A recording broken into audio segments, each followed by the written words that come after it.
I think you've heard enough from me today, but just congratulations everybody. It's hard work going through a day like today and coming up with a document and coming up with one that we're all happy with. I hope that it is a useful tool going forward, and it is something that we can continue to review.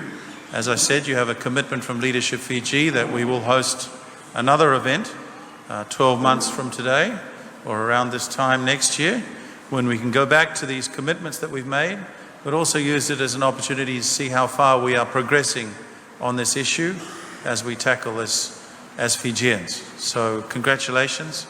It's been an inspiring day for me, hearing all your stories and all the work that you've done.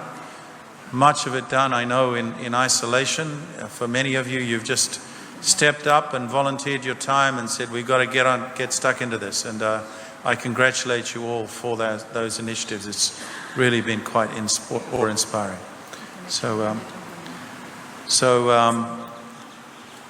Actually, we have the document here, and perhaps in handing it over, why don't I just read it one more time, so that we can all have a better idea of it. But so we have the actions that we've come up with. Action 1. Invest in comprehensive research and a survey to gather data to understand and identify the issues surrounding substance abuse in Fiji. Action 2, National Substance Abuse Council to put together a standard inclusive strategic information kit for communities to use to create awareness. This kit should outline physical and mental scars of substance abuse.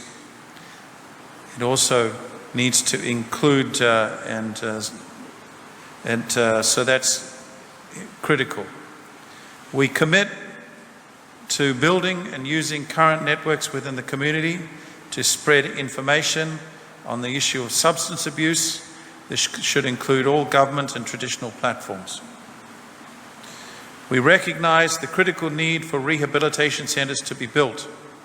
Our minimum goal should be the establishment of centres in Suva, the West and the Northern Division. We recognise the urgent need for resources to be allocated to the training of social and clinical professional counsellors in the AOD area, in the alcohol and drugs areas. If possible, drug rehabilitation centres should be separate from mental health institutions. We recognise the need to create safe spaces across the community, schools and churches, where people can go without being judged or prosecuted.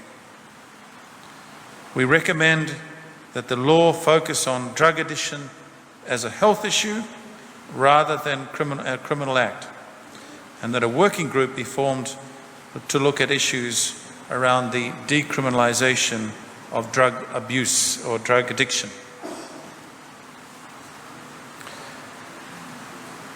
We recognise the importance of the community working with the police in tackling this issue.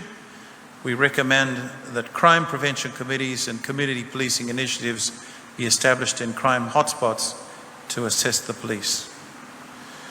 We recognise that family plays a pivotal role, and therefore we must strengthen family structures to prevent drug use and addiction. Resources need to be allocated to the training and employment of counsellors in our schools. We need to set up a specific task force to look at the ways in which we can strengthen families, and we've talked about that. We recognise the importance of promoting healthy alternative activities like sports, arts and music at community levels. We recognise the need to engage with employers to work on drug use education and prevention in the workplace. There is an urgent need to support rehabilitation services in our prisons, and we recognise these need to be linked to the Yellow Ribbon program. We need to review laws and regulations to restrict the purchase of items that can be used for substance abuse. And finally, we recognise that there are new synthetic drugs arriving all the time. We need to review laws and regulations so they are flexible enough to prevent these new substances from entering the markets or entering Fiji. So, I'm very pleased at this point to be able to present those findings, Deputy Permanent Secretary, and we will do a little bit of fine-tuning to the wording of some of those, but in the meantime, that's from Leadership Fiji and all of us here. We'll take a photo with the... Right.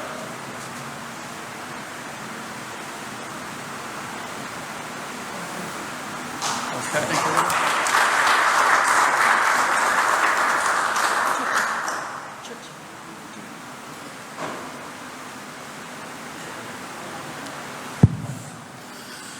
Okay, ladies and gentlemen, my duty task this afternoon really is just to a brief introduction of our chief guest this afternoon.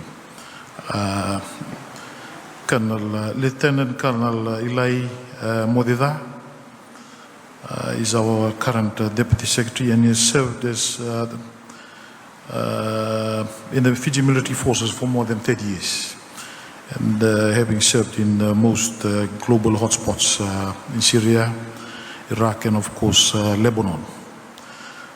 He joined the civil service as Commissioner Northern in 2011, and in 2016 he was appointed as a Deputy Secretary till today.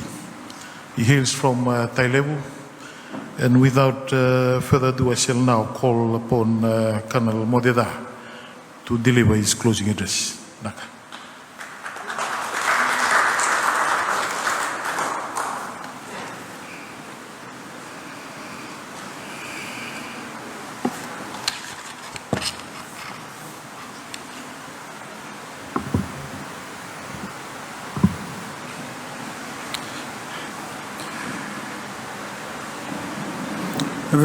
Chairperson of the Leadership Fiji, Mr. William Parkinson, members of the Leadership Fiji Board, and alumni present.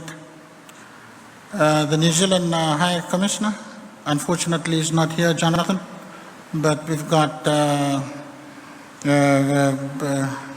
Joss here. Thank you for funding this great workshop that we had today.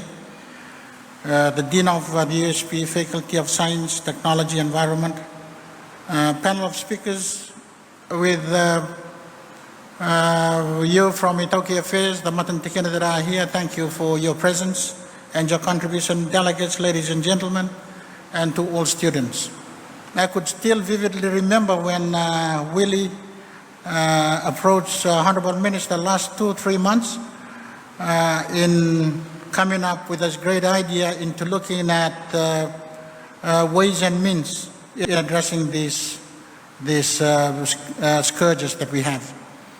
Ministry of Defense and National Security under Chochi, we were still mulling over the idea of trying to put a national strategy for drugs together when this gentleman and his team came over, and it was a blessing to us. And meeting the minister, he picked up straight away and he entrusted William and his team together with Chochi for them to lead the effort. And we're thankful for the partnership with the Australian government through the Australian High Commissioner, Joss, for the effort which all of you have done today. It has been a marathon. I've told Willie of that. It has been a marathon. You have practically done an amazingly wonderful job in coming up with these 15 action agenda items. This is something that we wouldn't do on our own within the Ministry of Defense, partnering with our line ministry, the police. We have practically been taken on the back foot, really. And we are so thankful to you for investing your time in providing your contribution, which is substantial in the conversation that you've had today, in coming up with this outcome. I would like to remind us all, you know, the great King Solomon, in one of his books, he said, in much wisdom is much grief, and he who increases knowledge increases sorrow. We are coming up to look at ways to address the issues that we have. And we have talked about this for quite a while. And we understand the changing security landscape that we have, and obviously it will come with those that will be futuristic in their thinking and come up with something else apart from this. And we, again, will have to come and sit together to have substantial conversation to address this very issue. But despite that, we are so thankful to the team, Willie, and all those of you who are here.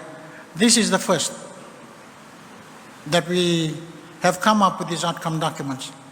And after this, we will socialize this with the permanent secretaries for them to provide and cast an eye on the outcome documents that had been produced before it is then tabled to Parliament. And obviously, with the great things Chochi and his team have thought of in Narcotics Bureau probably next year. And you would understand it is Minister's passion to again reintroduce 2 bills into Parliament when it sits next week.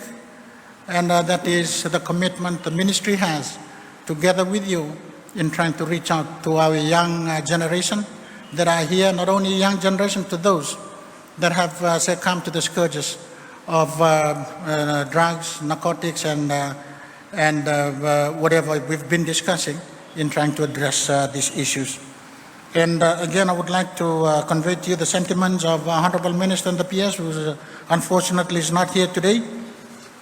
They would like to extend their appreciation, gracious appreciation, for investing your time to be here and contributing to something important, which is part of national security. Because we are dealing with the productive forces into the future, which is critically important to how we grow prosperity, to how we provide that leadership in the region, not only that, from the community at national level, at regional level, and also the global engagement that we have. And we are so thankful to you, and more importantly, protecting Fijians, and more importantly, our way of life. With those words, again, I thank you again to the New Zealand High Commission. Please, Josh, extend my appreciation to Jonathan for the support, supporting this dialogue, and University of the South Pacific for providing the venue to convene this. A big thank you again to the speakers and all volunteers who have pledged their time to be part of this conversation today. Thank you indeed, and thank you very much. God bless you all. Venak.